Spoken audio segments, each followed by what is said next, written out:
Already coming up, comedians head to Riyadh to pay homage to the royal family, are real truth tellers in America. Plus, a terrorist attack on a synagogue in Manchester, England. No one is surprised, and the government shutdown continues. First, what if I told you 9/11 could have been prevented? The warning shot came 1 year earlier when al-Qaeda suicide bombers ripped open the USS Cole in Yemen. 17 American sailors were killed. Dozens were wounded. Washington called it a criminal act. But in reality, it was al-Qaeda's declaration of war, and America, under Bill Clinton, ignored it. On October 10th, Daily Wire Plus premieres USS Cole, al-Qaeda's strike before 9/11, the untold story of ignored intelligence, the blast itself, and the investigation that exposed al-Qaeda's network. Less than a year later, the towers fell. Don't miss the premiere. Get 40% off a new Daily Wire Plus annual membership with code FALL40 at dailywireplus.com. Alrighty, folks, so it came off of Yom Kippur last night to find out that there had been another terror attack against Jews, this time in Manchester, England. So to understand why this is happening, first you have to understand the demographics of Manchester. Manchester in the UK has a fairly large Jewish community. Something like 22% of the entire population of Manchester is Muslim. This is very similar to London. 15% of the entire population of London is Muslim. Why does this matter? Well, because if there's a shooting or a stabbing attack at a synagogue in London or in Manchester, it's pretty clear where that is going to come from. And lo and behold, we now find that the suspect's name is, I kid you not, Jihad.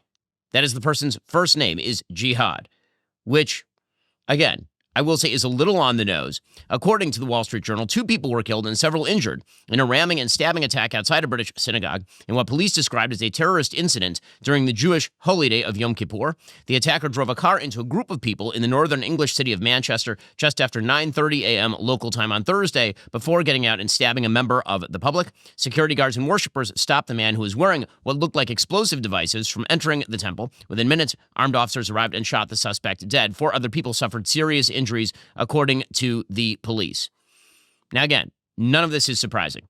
None of this is surprising. It's not surprising because Britain has decided to import gigantic populations of people who are extraordinarily warm toward anti-Jew terrorism and toward terrorism in general.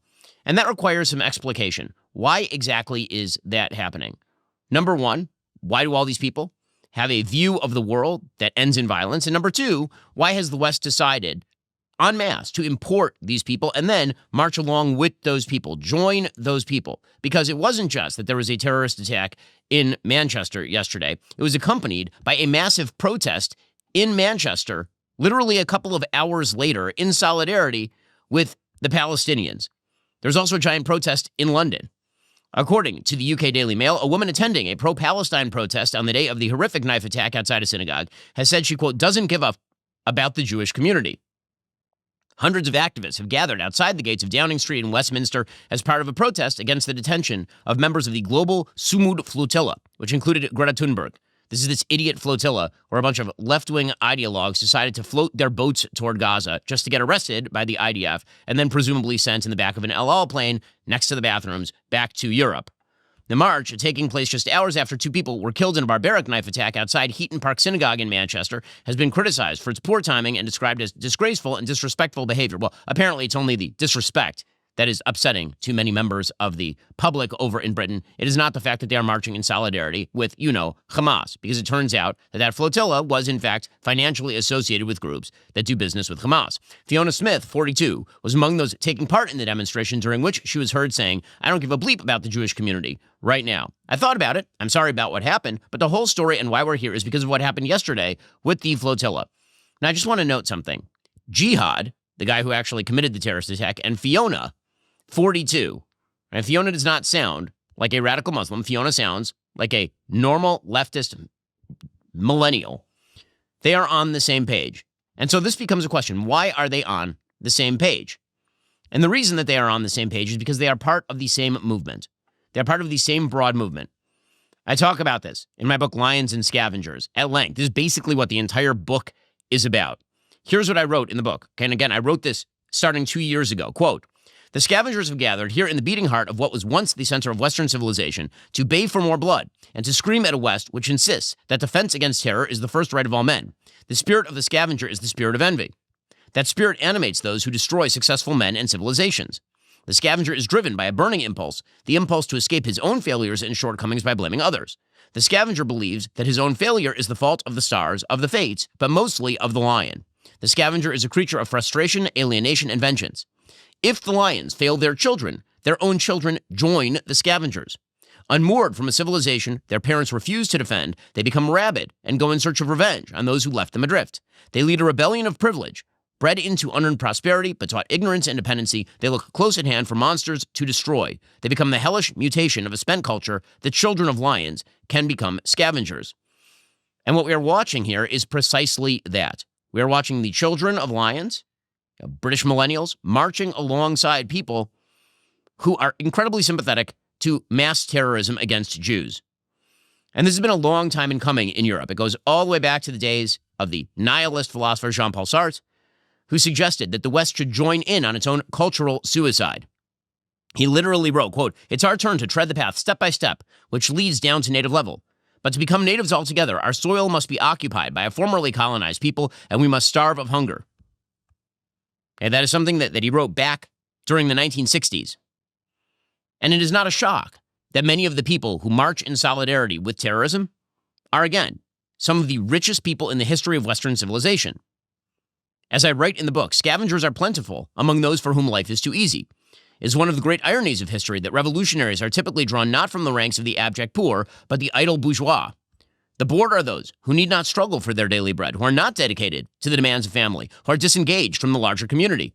They seek a feeling of meaning that can be found in either building or tearing down, and finding themselves incapable of building, they choose the latter option. University students are all too often the seedbed for revolution for precisely this reason. They have no families to support, they are often supported by their parents, and they have intellectual pretensions of their own. The frisson of blood often excites the scavengers. In the name of pseudo-justice, the scavenger becomes a hero to the group by expressing his willingness to do violence. That is what we are watching in the West. That is what we are watching. Now, when Charlie Kirk was shot, I talked about permission structures for violence. I talked about the kinds of structures that lead people to do violence and the people who actually foment those ideologies. Some ideologies are worse than other ideologies. Not all ideologies are the same. Radical Islam is one of those ideologies that is just worse than other ideologies. Some ideologies are toxic and breed violence. And as I mentioned, again, when I was talking about the ideology that led to the shooting of Charlie, these ideologies share three basic underpinnings.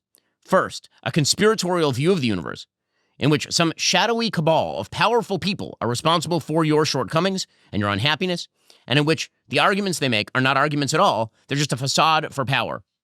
These are people who believe that the system is rigged and bad, and a conspiracy is at the root of that system.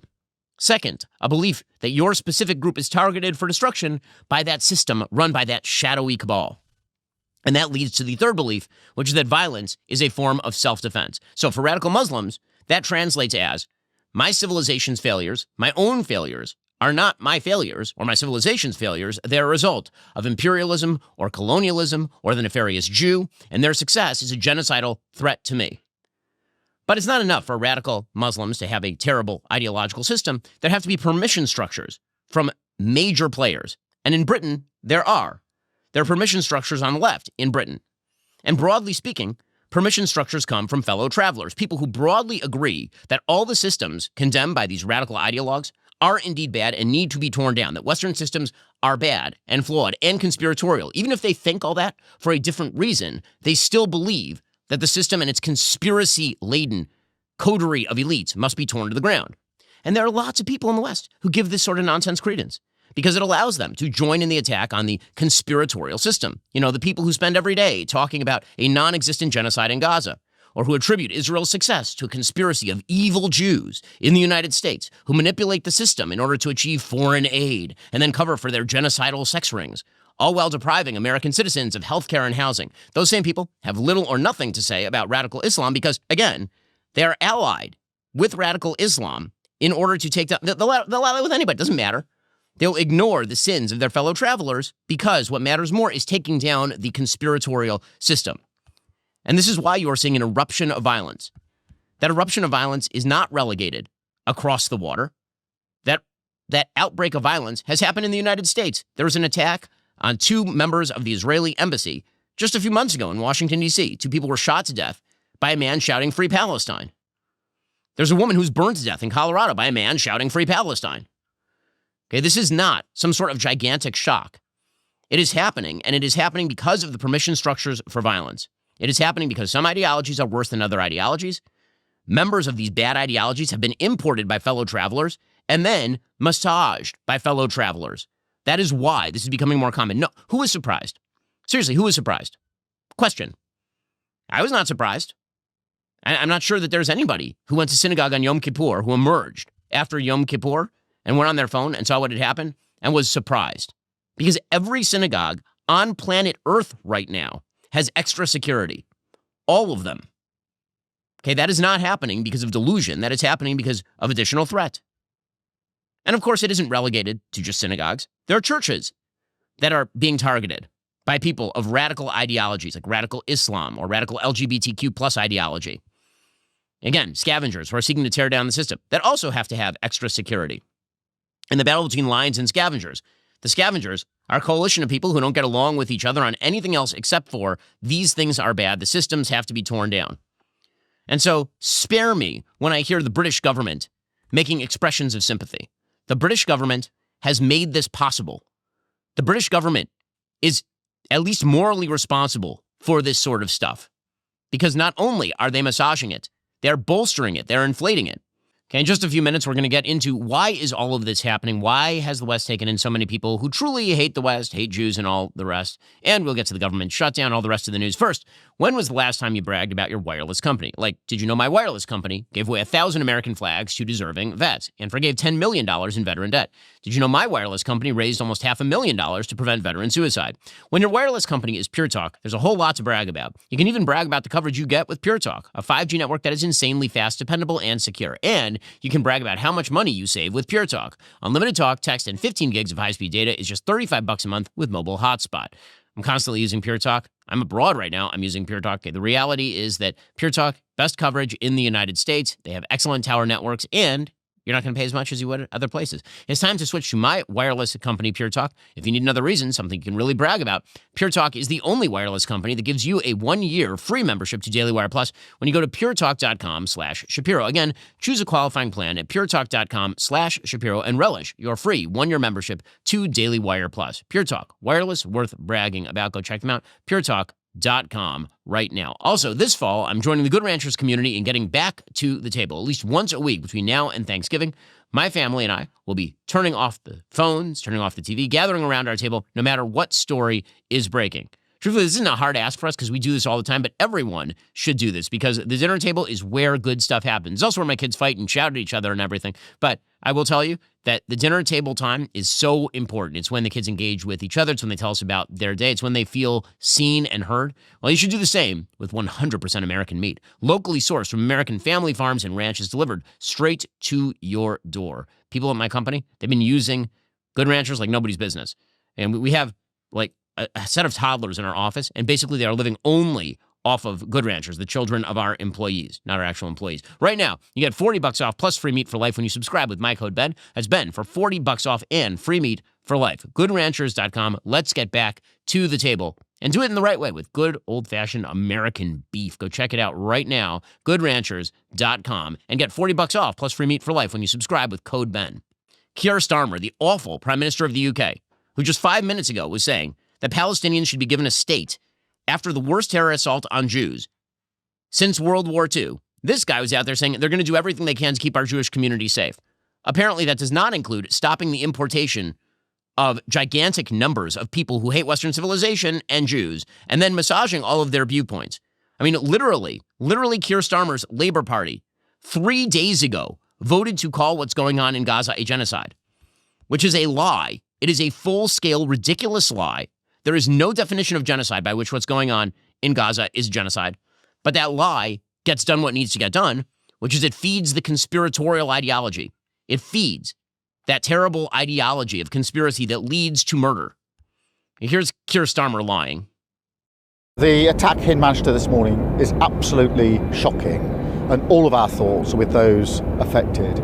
I'm on my way back to London. When I arrive, I will chair an emergency COBRA meeting. I'm already able to say that additional police assets are being deployed to synagogues across the country, and we will do everything to keep our Jewish community safe. You know, they'll do everything except for, expel the gigantic number of foreigners in Britain who hate Jews and hate Britain.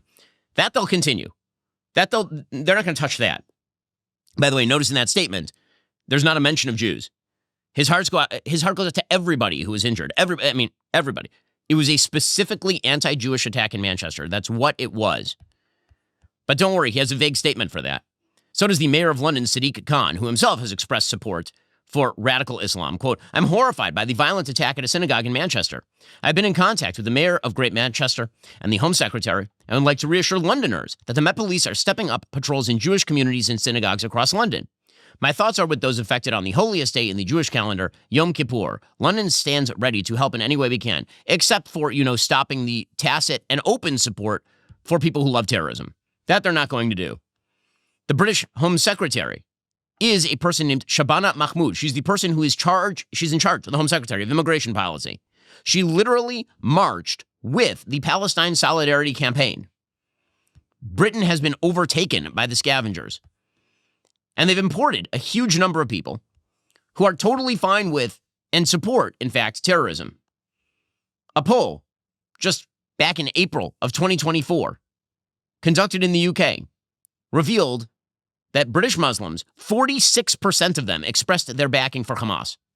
Not for the Palestinians, for Hamas, like the actual terror group, 46%. Also, only 25% of UK Muslims believed that Hamas terrorists committed murder and rape during the October 7th attacks in Israel, which means truly 3/4 of them are quasi-supporters of Hamas. Because if you don't believe that Hamas committed murder and rape during October 7th, that's like people who say that Al-Qaeda didn't do 9/11. Yeah, there's a reason for that. Okay, part of this is just Western blindness. Okay, not all of it is full fellow traveling. Some of it is just Western stupidity. Suicidal empathy, as Gadzad says. An unwillingness to understand other cultures. Not every culture works in the same way the West works. Some cultures are just worse. Radical Islam is a worse culture. It is an awful, terrible, evil culture. It is a bad culture. Not all of Islam, radical Islam. Unfortunately, there are a lot of radical Muslims on planet Earth.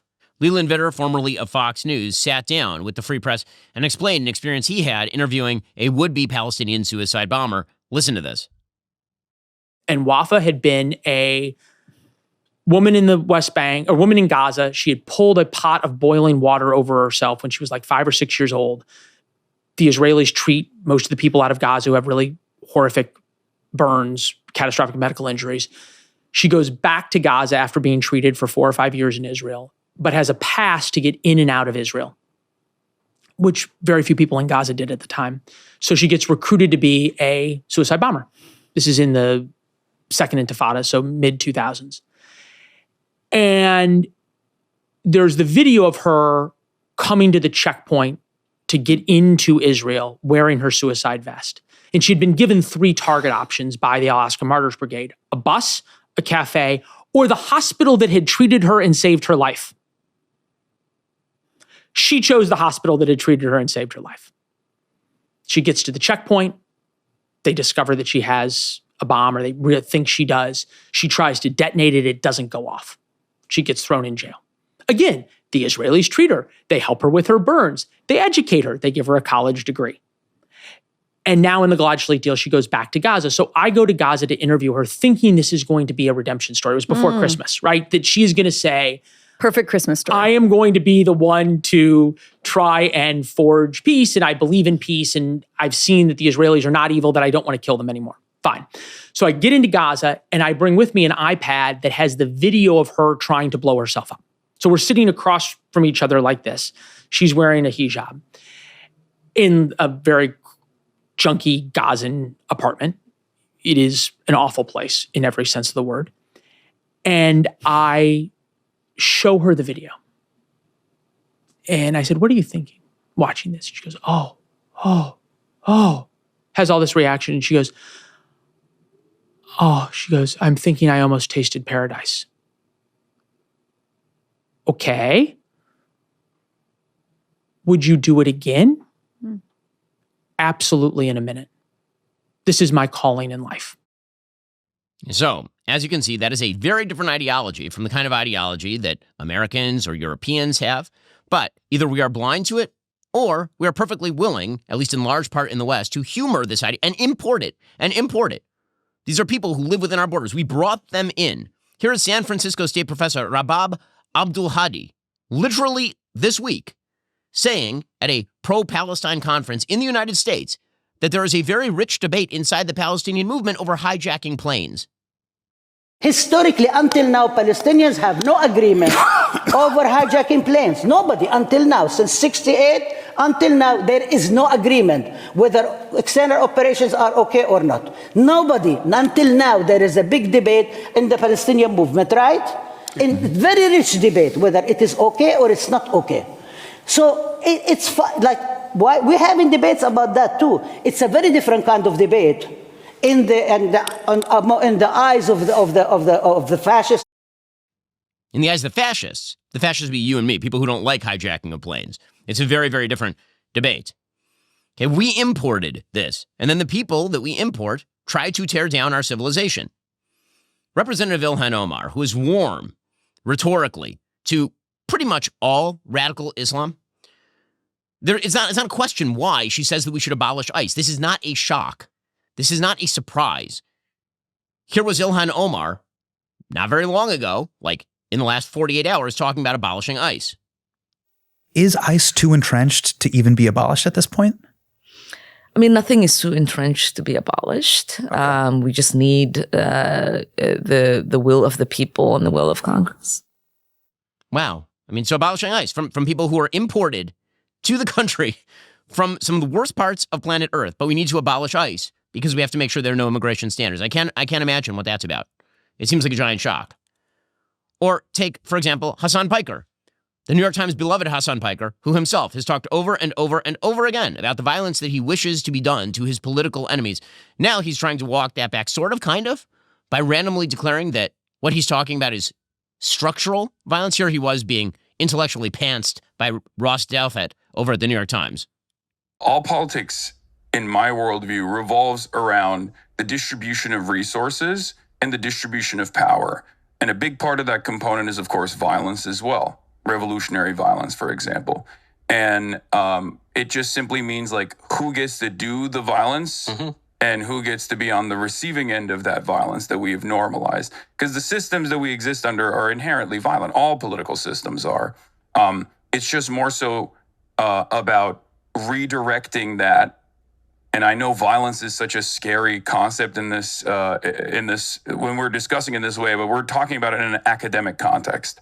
But basically, the idea is that instead of having a system that currently benefits the very few, I want a system that benefits as many people as possible, that has more, like I said, egalitarian outcomes. Permission structures for revolutionary violence. For revolutionary violence. Don't worry, he's talking about structure. He's talking about intellectually. Well, every member of the scavenger coterie will say that it's intellectual right up until the point it's not intellectual anymore. And when you're talking about spewing people's intestines across stages, which is the kind of stuff that Hassan Piker has talked about, I don't believe you. This is the permission structure for violence, and it has real victims, real actual victims. But we are a West that is so... We are so in our own heads. We are so weak and pathetic that we are willing to go to other countries to talk about how weak and pathetic we are. Show the neck. I mean, again, the thing that is happening right now in the West, aside from the importation of what I call the barbarians in Lions and Scavengers, is the fellow travelers who are walking with them, who like what they are doing, who like where they are directing their violence, who share the same general conspiracy theory, even if they don't share the exact pathway toward that conspiracy theory. The people who are willing to redirect violence toward that supposed conspiracy of power. And the fools who are perfectly willing to go abroad ripping into the values of the West for money. Already coming up, our bravest Americans, the comedians, the ones who speak truth to power. They went to Riyadh, where they did not speak any truth to power. They did rip on the United States, however, because they are cowards. First, I always assumed restless sleep was inevitable. Night after night, tossing and turning, waking up with that aching back. I'd convinced myself that's just how sleep was supposed to be. Then I tried Helix Sleep, and everything changed. It's truly been transformative for my sleep quality. Now I easily fall asleep in minutes, even when current news stories are continuously demanding my attention. What makes Helix different is they don't just sell you a random mattress. They actually match you with the perfect mattress for your body and sleep style. Whether you're a side sleeper, back sleeper, somewhere in between, they've got you covered. covered. They make it so simple to get your best night's sleep every single night. All you have to do is take their sleep quiz, get matched with a custom mattress based on your body type and sleep preferences. And trust me, when you find the right match, you'll wonder how you ever slept on anything else. Now, I have that Helix sleep mattress at home. I'm not at home right now, which means I'm not sleeping as well. And I got to tell you, just for sleep quality, can't wait to get back on my Helix sleep mattress. Right now, Helix is still offering an incredible Labor Day sale. Visit helixsleep.com/Ben. Get 27% off site-wide. That's helixsleep.com/Ben for 27% off site-wide. Make sure you enter our show name after checkout so they know we sent you. Again, just visit helixsleep.com/Ben for this exclusive offer. Also, do you owe back taxes? Are your tax returns still unfiled? Did you forget that tax extension? Well, the October 15th deadline is fast approaching. Time is unfortunately running out. If you haven't gathered all your documents or made any estimated payments, you could soon be targeted by the IRS. They can garnish your wages, freeze your bank accounts, even seize your property. But there's help available. Tax Network USA, a nationwide tax firm, has helped taxpayers save over $1 billion in tax debt. They filed hundreds of thousands of tax returns and assisted thousands in reducing their tax burdens, and they can help you as well. Don't wait. Visit tnusa.com/Shapiro or call 1-800-958-1000 for a 100% free consultation. In one short call, the experts at Tax Network USA will guide you through some simple questions and determine how much you can save. Take action now before it's too late. Visit tnusa.com/Shapiro or call 1-800-958-1000. Again, that's tnusa.com/Shapiro or give them a call at 1-800-958-1000. You don't want to go up against the IRS alone. Instead, find some help at tnusa.com/Shapiro or give them a call, 1-800-958-1000 for a 100% free consultation. For, at this point, literally years, we've been hearing about the power and magic of the comedians, right? The comedians who are not just telling jokes, and they're not just telling, they are speaking truth to power. And they're going for the clapter. They're the ones who will say the things no one else will say. They're the ones who are breaking open the Overton window. They're the ones who are really saying the unsayable. And traditionally, comedians have done that. Traditionally, comedians violate taboos because when you violate a taboo, it's just inherently funny. Or at least transgressivism can be funny because it shocks your sensibilities. It doesn't have to be funny, but it shocks your sensibilities, and the natural reaction when someone does something that is transgressive is to laugh. Okay, so comedians have always had this sort of role in society. And sometimes that role can be properly directed because the things they're attacking are worthwhile. But sometimes it turns out that the transgressivism of these comedians is really just about the clicks. It's really just about faux transgressivism. Because when it comes down to it, they are perfectly willing to take money from some of the world's most repressive human beings and then crap on America in the process. And here, I mention Dave Chappelle. So Dave Chappelle, along with Bill Burr, along with Andrew Schultz, and a bunch of other top shelf American comedians, went over to Riyadh for the Riyadh Comedy Festival. Now, if that sounds like an Orwellian contradiction in terms, the Riyadh Comedy Festival sounds sort of like the North Korean Dance Festival, then that's because it is. It's ridiculous. What Riyadh is attempting to do right now, what Mohammed bin Salman is attempting to do is create tourist traps in Saudi Arabia because effectively Saudi has no economy other than oil, right? That is still the massive driver of its economy. He is trying to diversify. He's trying to get into tech. He's trying to get into travel and tourism, all of which is fine and dandy. But let's be very clear. Saudi Arabia is an unbelievably repressive country. It remains today an unbelievably repressive country, except for kind of certain touristy areas that are being opened to Westerners so they can come and spend their money. So, a bunch of comedians who are they're constantly violating the taboo. They are the ones who are so brave. They're so brave when there are no consequences to their bravery, by the way. They're very, very brave when the consequence to their bravery is clapter and money in the United States. Not so brave when they go over to Saudi Arabia and abide by every single rule set by the Saudi government for millions of dollars. So, Dave Chappelle, a faux brave person. He goes to Saudi Arabia and he says, right now in America, they say that if you talk about Charlie Kirk, you'll get canceled. I don't know if that's true, but I'm going to find out. Wow, look at the bravery of that man. He's going over to Saudi Arabia to rip on Charlie Kirk. To make jokes about Charlie Kirk. Look at that bravery. Look at that bravery. Perfectly happy to take the money from the Islamic dictatorship. Perfectly happy to take that cash. And rip on Charlie Kirk in the process. Like, what a brave man. What a truly brave man. According to the New York Times, Chappelle was performing in Riyadh at the same time as a divisive free speech debate was roiling the United States. Chappelle has talked frequently about being canceled after an uproar caused by his jokes mocking trans people, but in Riyadh, he took aim at the recent suspension of Mr. Kimmel. Like other comedians at the event who said they felt muzzled by American political correctness, Mr. Chappelle reveled in making uncouth jokes in Saudi Arabia. Yet he overlooked an 8-year crackdown that has led to many of the country's writers, business people, activists, clerics, and social media influencers being arrested. So he goes there to rip on the United States because Jimmy Kimmel was suspended from the air for 5 minutes. That's where he's putting his ire. What a brave person. What a brave person. And speaking of brave people, Bill Burr, who's out there saying, free Luigi, kill the rich. He's a rich comedian, Bill Burr.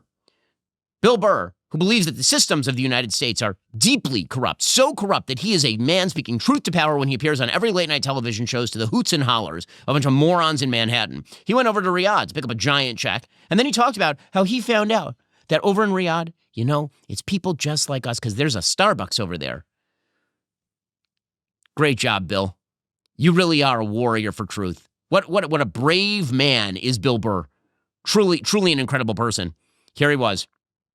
And like my whole idea of Saudi Arabia is what I've seen like on the news. I literally think I'm going to land, you know, and everybody's going to be screaming, death to America. And they're going to have like machetes and want to like chop my head off, right? Because this is what I've been fed about that part of the world, right? When they first went to set it up over there, the rules on what they had about what you could say and what you couldn't say in Saudi Arabia, the people running the festivals will be like, all right, well, man, that's game, set, match. If this is like all you can talk about and you want some good comedians, like this isn't going to work. And then to their credit, they said, all right, what do we got to do? And they just negotiated it all the way down to like, you can talk about anything, you know, other than a couple things, which was basically, you know, religion, don't make fun of the royals. And other than that, it was all, everything was like open. The royals loved the show. Everyone was happy. The people that were doing the festival were thrilled. And yeah, it was just this great positive thing. Wow. Look, so much bravery. So much bravery. By the way, Chappelle closed his show by telling his audience he feared returning to the United States because, quote, they're going to do something to me, so I can't say what I want to say. And then he said to alert his fans that this had happened, he would use a code phrase, quote, it's got to be something I would never say in practice, so if I actually say it, you'll know never to listen to anything else I say after that. Here's the phrase, I stand with Israel. Wow, look at him speak truth to power in Riyadh, Saudi Arabia like that. Wow, Dave Chappelle, you are what a brave person. What a brave person. And by the way, notice the conspiracism there. That basically if he says, I stand with Israel, it's because he's being forced to say, I stand with Israel. There's some sort of conspiracy that wants to force him to say that. And the West is on a suicidal track. The first victims are going to be Jews at synagogues, but they certainly will not be the last. That is for damn sure. Already coming up, the government shutdown continues, plus the Trump administration makes a strange decision about abortion drugs. First, with the holidays just around the corner, companies are getting ready for their busiest time of year by looking for all sorts of extra help. It's not just retail these days. You'll find businesses searching for people to work at winter festivals, wrap gifts, help with big events, manage deliveries, even step in as personal shoppers. There's a real need for anyone with handy skills, event experience, or special licenses. Those roles aren't always easy to fill when demand spikes like it is right now. Whether you're hiring for one of those roles or any other role, the best way to find the perfect match for your role is on ZipRecruiter. Right now, you can try it for free at ZipRecruiter.com/dailywire. As a business owner, I can really appreciate how ZipRecruiter's technology quickly matches job postings with qualified candidates, so you're not wasting days sifting through the wrong applications. Plus, you can instantly see how many people in your area are actually qualified for a position, and that helps you make hiring decisions a lot faster. You can even reach out to top candidates directly from their resume database, making the recruitment process smoother and more efficient. Let ZipRecruiter find the right people for your roles, seasonal or otherwise. 4 out of 5 employers who post on ZipRecruiter get a quality candidate within day 1. And right now, you can try it for free at ZipRecruiter.com/dailywire. Again, that's ZipRecruiter.com/dailywire. ZipRecruiter is indeed the smartest way to hire. Also, Grand Canyon University, a private Christian university in beautiful Phoenix, Arizona, believes we're endowed by our Creator with certain unalienable rights to life, liberty, and the pursuit of happiness. GCU believes in equal opportunity and that the American dream starts with purpose. GCU equips you to serve others in ways that promote human flourishing and create a ripple effect of transformation for generations to come. By honoring your career calling, you impact your family, your friends, and your community. Change the world for good by putting others before yourself to glorify God. Whether your pursuit involves a bachelor's, master's, or doctoral degree, GCU's online, on-campus, and hybrid learning environments are designed to help you achieve your unique academic, personal, and professional goals. With over 340 academic programs as of September 2024, GCU meets you where you are and provides a path to help you fulfill your dreams. The pursuit to serve others is yours. Let it flourish. Find your purpose at Grand Canyon University. Private, Christian, affordable. Visit gcu.edu. There are a lot of terrible institutions of higher education out there. Fortunately, there's also Grand Canyon University. Go check them out today. gcu.edu. That's gcu.edu. Meanwhile, the government shutdown continues apace. A new poll suggests that Americans think that our political divisions cannot be overcome. According to the New York Times Siena poll, 64% of Americans think that America is too politically divided to solve the nation's problems. And 33% said that our political system can still address the nation's problems, which is, not a particularly great sign for where the country is today. If you look at September 2025, 16% still say the economy is the biggest problem facing the country. 13% say polarization. 9% say Republicans. 9% say the state of democracy. Only 6% say the Democrats. 4% crime, 3% inequality.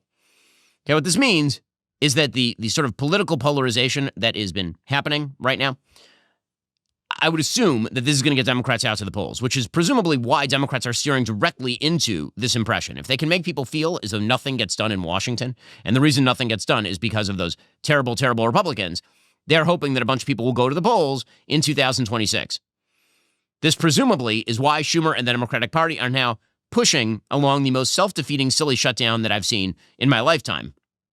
According to the Wall Street Journal, Senate Minority Leader Chuck Schumer ignored a push by liberals to stand up to President Trump and shut the government during a budget shutdown 6 months ago. This time, however, Schumer and the Democratic Party went all in, siding under pressure with the party's ascendant left flank.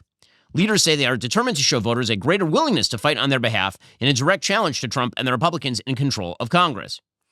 So, polarization means it sort of takes two to tango.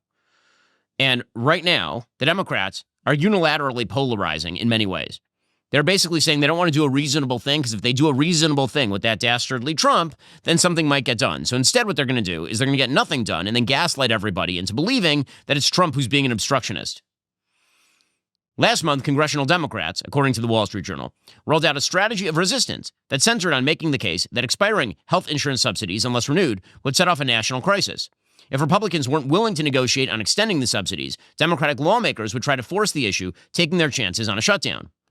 Schumer began calling prominent Democratic leaders, including California Governor Gavin Newsom, former VP Kamala Harris and Hillary Clinton, as well as progressive groups and labor union leaders, to ask them to amplify the party's message.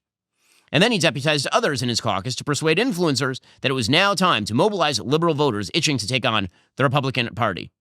So this, of course, is a cave to the left wing. It also is unclear exactly why they're shutting down the government, because in reality, as we discussed with the vice president just a couple of days ago, Democrats just want a bunch of new spending that is a reversal of some of the cuts that were made in that one big, beautiful bill to subsidization of state Medicare programs and Medicaid programs, some of which is redirected toward emergency care for illegal immigrants. Okay, well, as Senator John Thune, the Senate Majority Leader, says, this is a clean continuing resolution they're trying to pass here. This is just a continuation of funding at current status levels. That is not controversial. My Democrat colleagues have little to work with in this debate, with their own previous statements working against them. And so they've tried to portray the clean, nonpartisan funding bill before us as something other than what it is. But the Teamsters president reminds us of the facts. We are not asking Democrats to swallow a list of new Republican policies or partisan demands. Not in there.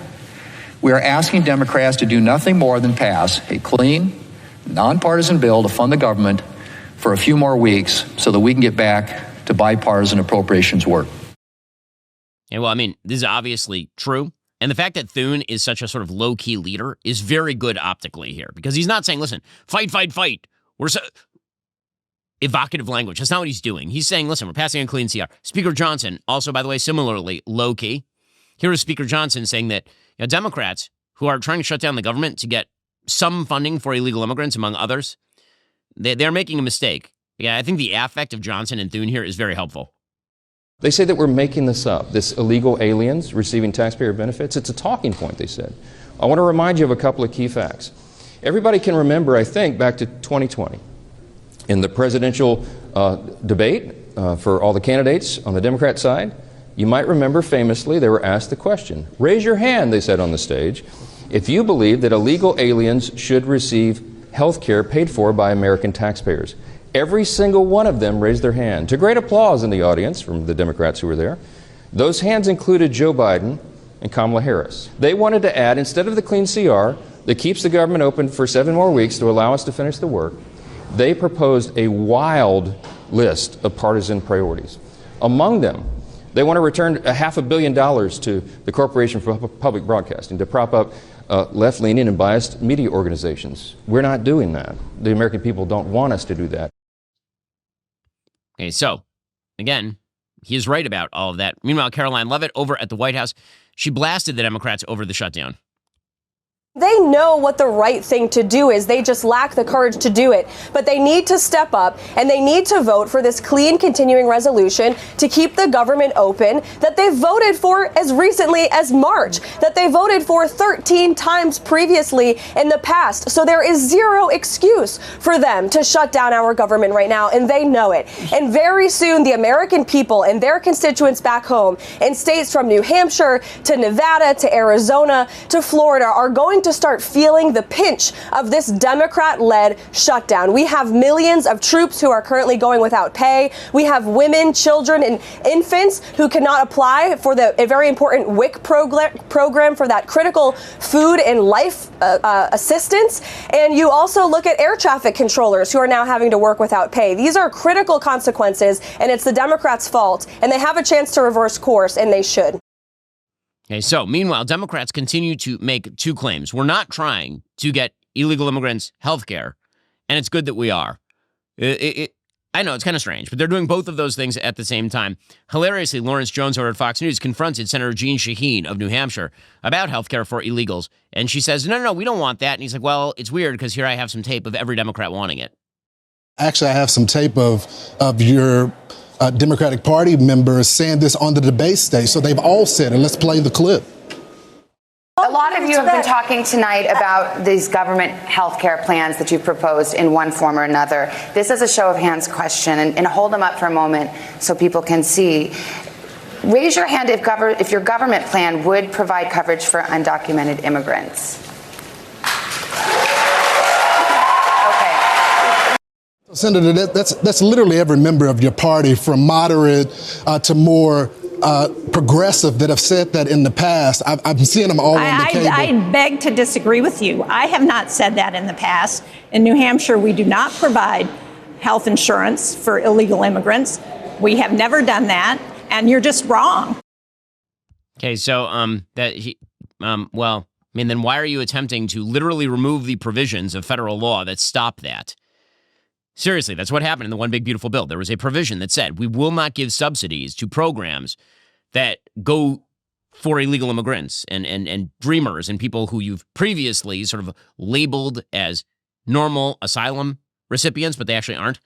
And Democrats tried to remove that. Some Democrats are either too stupid or too honest to actually go along with this. Maxine Waters is one of them. So Maxine Waters, what a joy she is. One of the more foolish members of American Congress from California. Here she was, asked about illegal immigrants for health care. She says, we want health care for everybody. But aren't Democrats demanding health care for illegal aliens? That's right. Democrats are demanding health care for everybody. We want to save lives. We want to make sure that health care is available to those who would die, but having the help of their government. Well, I mean, Democrats at some point are going to learn the lesson that they probably should not have people who are above the age of 172 in Congress, the Senate, or the presidency. It works out badly for them. Maxine Waters is 87 years old. She's 87, and I guess that either she's addled or she's honest, or both. One of those things. Meanwhile, I'm old enough to remember when Chuck Schumer said that shutdowns were the policy of idiocy. This is not all that long ago. Here was Chuck Schumer.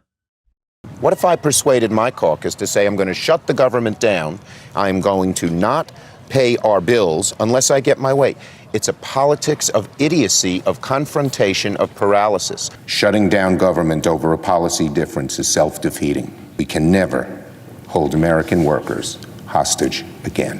While the CR bill is very bad, the potential for a shutdown has consequences for America that are much, much worse. Therefore, I will vote to keep the government open and not shut it down. That was you 3 times in the past. Go ahead. What's different this time? Yeah, that was in March, John, before they had done these horrible things to health care, before they had introduced these rescissions which would allow them to ignore the budget process. And the bottom line is, when I was majority leader, we had 13 times to vote on a budget. Do you know why there was no shutdown? We sat and negotiated with the Republicans every time. They got some things, we got some things. Well, that's it seems like things have changed, but not really based on policy, just based on political convenience. Schumer's obviously doing this to avoid a primary from AOC in New York. He's afraid she's going to run for Senate. She's not going to run for Senate, by the way. He should stop worrying. She's going to run for president. That's what AOC is actually going to do. Nancy Pelosi, another octogenarian, she was asked if Democrats are doing this basically in order to please the far left. And Nancy Pelosi, who cannot stand AOC and believes she's a pretender to the throne, Nancy Pelosi gets very, very agitated. So agitated that dentures almost come flying out of the mouth.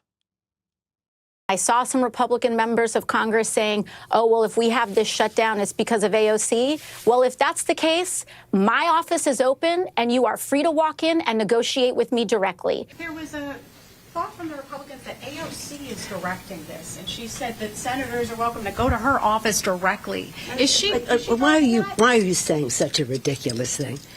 Why are you saying? She said go to her office directly. Do you think there's any? She is not directing this. She's wonderful. She's a real team player and the rest of that. You started by saying Republicans saying that she's directing this. She is not. Hakeem Jeffries is. And this takes a lot of experience, a lot of unity from the caucus in terms of the point of view, and that's what this is. Well, you know. Okay, Nancy, let's be real. Hakeem Jeffries isn't steering anything.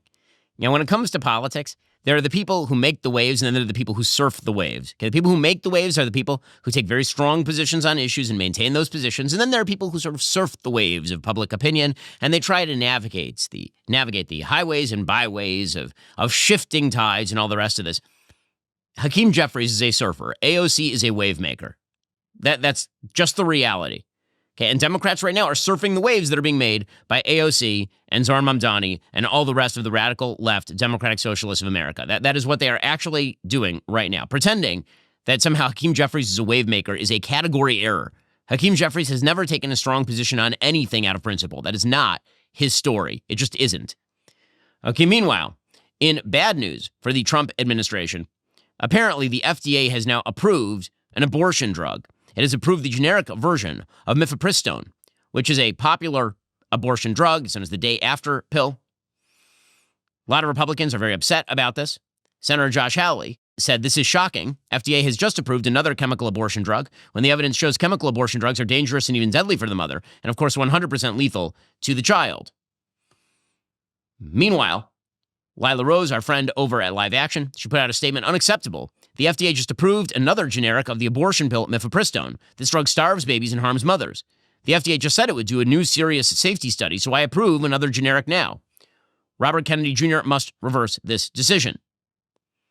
Ed Whelan, conservative legal expert, has just reminded the FDA, unlike, say, the FCC or FTC, is not structured as a so-called independent agency. The FDA is indisputably part of the executive branch and is under direct control of the president. So, yes, this is a major shock to the system for a lot of Republicans. Again, Robert F. Kennedy Jr. is himself not anti-abortion or pro-life, so it shouldn't be no surprise that RFK Jr. is presiding over the ease of receipt of mifepristone. It is still shocking for the Trump administration. And again, it does feel very much, if you're going to play politics with the FDA, if the FDA is going to be the kind of place that puts out scanty evidence on, for example, the link between Tylenol and autism, and treats that as some sort of authoritative guidance, even though it's so vague that you end up having to go to your doctor anyway, and then turns around and greenlights generic mifepristone, yeah, people are going to be somewhat up in arms. They're going to say, well, it seems like if politics is playing a role, then politics ought to play, and if politics isn't playing a role, then you need to explain how. And for pro-lifers, this is certainly not what pro-lifers signed up for under HHS and the FDA. Hey, meanwhile, in foreign policy news, the President of the United States has now determined that the U.S. is in a war with drug cartels. This is apparently a way of the president and the executive branch declaring, essentially, that rules on the authorization of military force are loosened when it comes to engagement with drug cartels. According to the New York Times, President Trump has decided the U.S. is engaged in a formal armed conflict with drug cartels his team has labeled terrorist organizations, and that suspected smugglers for such groups are unlawful combatants, the administration said in a confidential notice to Congress this week. The notice was sent to several congressional committees and obtained by the New York Times. It adds new detail to the administration's thinly articulated legal rationale for why 3 U.S. military strikes the president ordered on boats in the Caribbean Sea last month, killing 17 people aboard them, should be seen as lawful rather than murder. Jeffrey Korn, retired judge advocate general lawyer who is formerly the Army's senior advisor for law of war issues, said drug cartels were not engaged in hostilities, which is usually the standard for armed conflict, because selling a dangerous product is different from an armed attack. And he called it an abuse, but the fact that the Trump administration is saying this is self-defense, the reality is this happened in international waters, the blowing up of these drug cartel boats that are aimed at American shores and are carrying fentanyl, which is killing hundreds of thousands of Americans every single year. That seems well within the purview of a declaration that they are in fact engaged in violent activity against the United States. It'll be interesting to see how this holds up in court or how far the Trump administration is willing to go in fighting the cartels now that they have made it pretty clear that they are willing to do so. Meanwhile, it's a Friday, so that means it's time to do a little bit of culture. I have been notified by my producers that it is imperative that I review some of Taylor Swift's new album. Apparently, the Life of a Showgirl album is out. Now, I'm not going to do what I did last time, which was basically like a 9-hour review of her last album, which was one continuous drone song. It was terrible. Her latest album, I've only heard snippets and a couple of songs from it. One of them is apparently titled Actually Romantic. And apparently it is about a person named Charlie XCX. So I will admit to complete ignorance when it comes to many of these people. So I did have to ask our friends and sponsors over at Comet, which is a project of Perplexity, who is Charlie XCX? What is the controversy between her and Taylor Swift? And I have been told by our friends at Comet, quote, Charlie XCX is a British pop singer and songwriter known for her edgy, genre-blending music and influential role in modern pop, particularly with her critically acclaimed album Brat in 2024. Oh, yeah, it's when Kamala Harris was calling herself Brat and everything. The controversy between Charlie XCX and Taylor Swift centers around a perceived feud fueled by fan speculations and lyrics in both artists' recent works. The feud speculation ramped up in 2024 when Charlie's song Sympathy is a Knife from her album Brat was rumored to reference Swift and their complicated shared history involving the 1975's band members, with Charlie married to George Daniel and Swift formerly linked to Maddie Healy. Fans noted Charlie XCX's lyrics and social posts that seemed to allude to tensions about their experiences touring together and being compared in the pop landscape. Taylor reignited speculation with her 2025 album, The Life of a Showgirl, releasing the track Actually Romantic. The lyrics seemingly call out Charlie XCX for certain comments, interactions with Swift's ex, and for writing a song expressing negative feelings. Wow. That's amazing. Wow. And I will tell you, I did take a couple of minutes seeing this headline earlier to try to figure out why that name is invalid. I mean, it is not a valid Roman numeral. I know. It really should be like XC, right? It's 90, or 99 would be XCIX. But XCX doesn't make any sense. It's not a thing. Anyway, apparently, Taylor Swift is angry at Charlie XCX because she released a song on her Brat album called Sympathy is a Knife. And that was apparently about Taylor Swift, who had briefly dated Maddie Healy, who is the bandmate of Charlie's now husband, George Daniel. So I know it's getting a little bit complicated. It's like a Habsburg Empire family tree at this point. But apparently Taylor Swift dated a person named Maddie Healy, who is the bandmate of a person named George Daniel, who is now married to Charlie XCX. And so Charlie XCX wrote a song supposedly about Taylor Swift called Sympathy is a Knife. And now Swift apparently heard about the speculation, and she has a song called Actually Romantic, in which she basically accuses Charlie XCX of being obsessed with her, so obsessed. Just like everyone is obsessed with Taylor, Tay-Tay. She's so obsessed. Maybe it's actually romantic how obsessed she is. Oh my God. This guy. They're all 17. Can you stop being 17 for like half a second, please? Lady, like you're getting married. Can you get over yourself? I know we're all supposed to be on the Taylor Swift bandwagon. I can't get there, guys. I just can't. She's 35 years old. She's acting like a child. Oh my God, these, what we used to call middle-aged, okay? Like, I understand 35 is now considered the new 15 or something.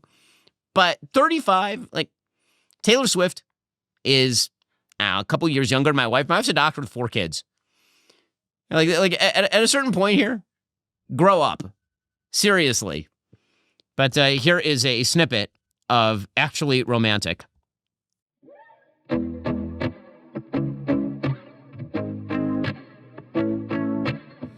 I heard you call me boring Barbie when you're out feeling brave. High-fived my ex and then you said you're glad he ghosted me. Wrote me a song saying it makes you sick to see my face. Some people. Okay, so she's got no range. Now we're gonna get to the there's the chorus. All the time you've spent on me, it's I can't handle it. wild. All the I can't handle it. Okay, we can stop it. Put aside the lyrics, which are, again, unbelievably immature here. I just want to point out, she can't sing. I know all you... She can't. There are actual talented singers out there who I think are playing, who are punching below their weight class. Beyonce, for example, has pipes, and she's constantly fighting below her weight class. Like, she should be a heavyweight in terms of the kind of stuff she sings, and instead she sings stuff in a limited range, which is silly because she can really belt. I come from an era where it was okay to make fun of Britney Spears for not being able to sing because Christina Aguilera actually could sing. Can anyone sing now? I'm just wondering.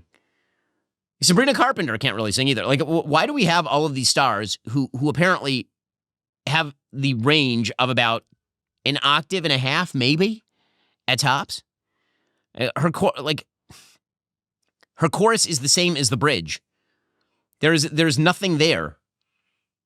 Okay, but apparently the actual theme of the album is, again, about her terrible, horrible, not so terrible, okay life, I guess, as a showgirl.